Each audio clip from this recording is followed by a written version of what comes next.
नमस्कार। आज हम बात करेंगे भक्ति काल में सगुण काव्य धारा के सर्वप्रमुख कृष्ण भक्त कवि सूरदास के विषय में। सूरदास पर एक सवाल अक्सर पूछा जाता है कि सूरदास में जितनी सहृदयता और भावुकता है, प्राय उतनी ही चतुरता और वाग्विदग्धता है। इसी बात को हम इस व्याख्यान में समझने की कोशिश करेंगे। जहाँ तक सहृदयता और भावुकता का संबंध है, उनका संबंध हृदय से है, हृदय की कोमल वृत्तियों से है।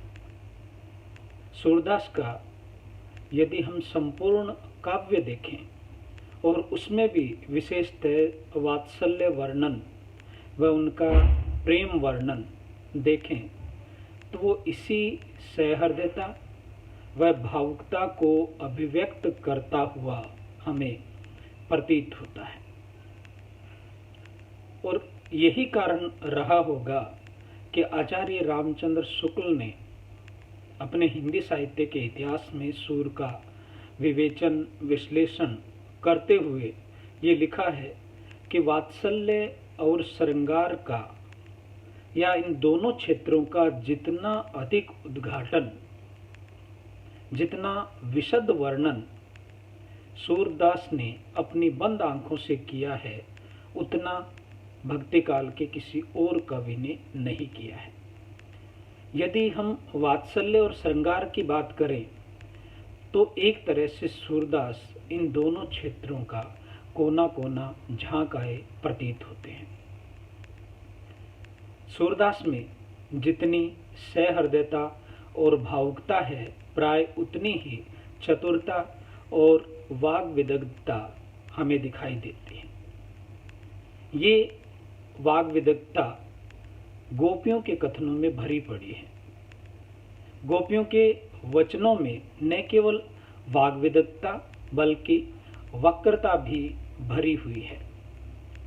यदि हम सूरदास के एक भ्रमर गीत सार की बात करें तो केवल भ्रमर गीत सार में विनोद, उपहास, निंदा, कटुक्ति आदि रूपों में वाग्विदग्धता के दर्शन होते हैं, वक्रता के दर्शन होते हैं। और एक तरह से अन्योक्ति से तात्पर्य अन्य की, अन्य के लिए, अन्य के द्वारा कही गई उक्ति, अन्योक्ति के माध्यम से वो वक्रता और वाग्विदग्धता की झड़ी सी लगा देती है।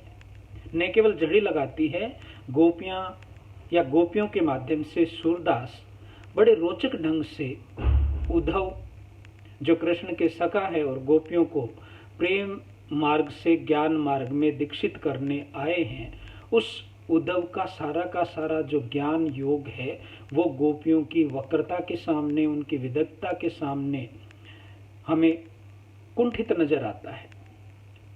और इसीलिए वे गोपियां उद्धव की बुद्धि, उसकी समझ और उसके दावों के प्रति विनोद व्यक्त करती है। और न केवल विनोद व्यक्त करती है बल्कि इस हास परिहास के माध्यम से वो अपनी बड़ी से बड़ी बात बड़े सहज भाव से, बड़े सरल भाव से पाठकों के सामने रख देती है।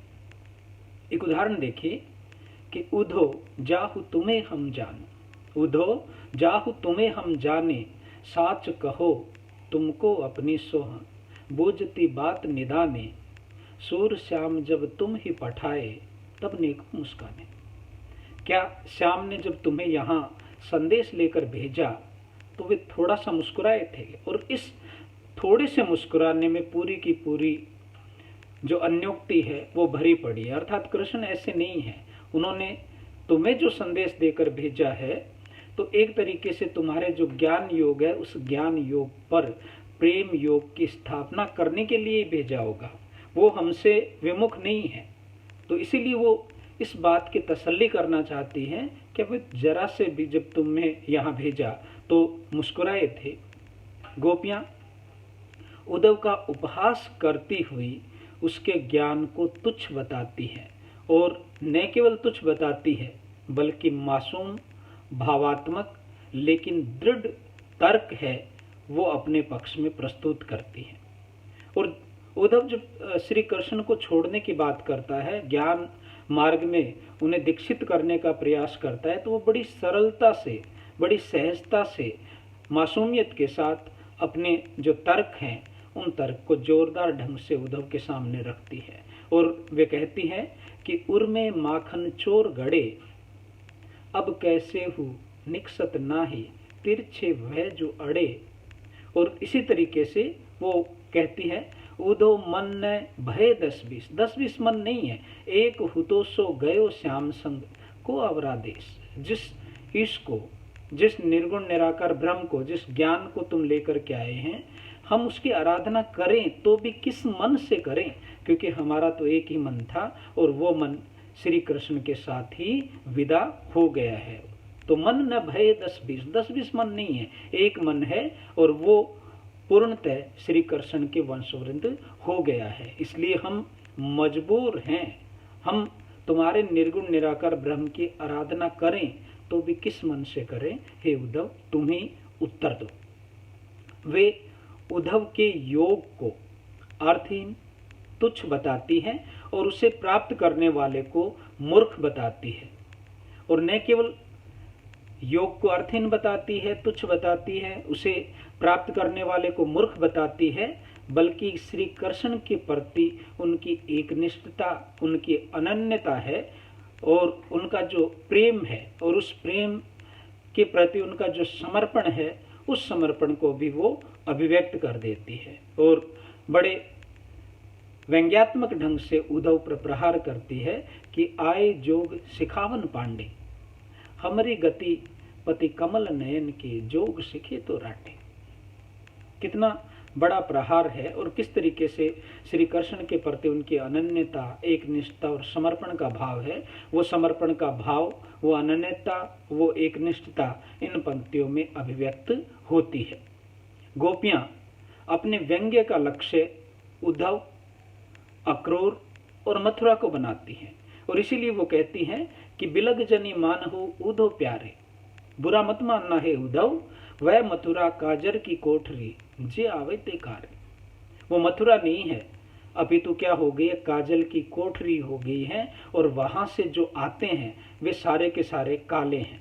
पहले अक्रूर जी आए, वो भी काले थे, अब उद्धव आया है, वो भी काला है। और व्यंजना ये है, व्यंग्य ये है कि तन के तो काले है ही हैं, सारे के सारे मन के भी काले हैं।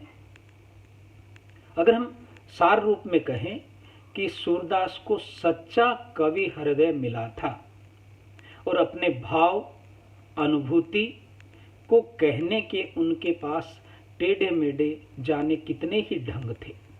उनका काव्य अपनी भाव प्रेरित वक्रता के कारण पाठक के हृदय को रसमग्न कर देता है। धन्यवाद।